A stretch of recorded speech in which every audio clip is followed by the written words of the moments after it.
en parlera donc bien sûr après, mais est-ce que déjà tu peux présenter, parce qu'on a FTMO, les gens connaissent FTMO, donc tu es top 4 FTMO, tu étais top 10 FTMO, je laisserai les screens à l'écran au moment que tu as fait les imprimes écran, même moi j'avais regardé, tu étais top 10 quand j'avais regardé.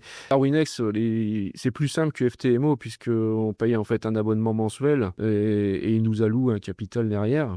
Et selon nos résultats, on se retrouve avec des allocations et on est payé 15% de la performance. Moins de risque que FTMO, parce qu'on peut pas le perdre. Ce qui est très intéressant, tu dis, c'est que tu peux pas perdre le compte et que si tu utilises déjà, par exemple, ta stratégie sur ton FTMO, rien ne t'empêche de dupliquer pour aller sur Darwinex et avoir les deux comme tu as fait. Donc, est-ce que tu peux expliquer comment ça fonctionne et aussi parler de ton compte réel? Les trades sont pris directement sur Darwinex. Et de là, tout est dupliqué sur FTMO et sur un compte propre. Donc j'ai un PC qui tourne H24, 6MT5 qui tourne dessus, un petit soft pour copier les trades, et puis pas une connecteur qui est connecté pour automatiser. Et ça permet toute la nuit, toute la journée de prendre les trades, sauf quelques heures que j'ai éliminées parce que c'était pas rentable. Très intéressant ce que tu as dit là, c'est que tu as fait déjà le test en amont, mais toi le test de ta stratégie que tu m'avais envoyé là, avec la courbe intéressante et on voit la progression du gold qui est très similaire avec les résultats de ton capital. Et ce qui est intéressant ce que tu as dit, c'est que tu as enlevé des horaires qui n'étaient pas pertinentes et du coup, bah,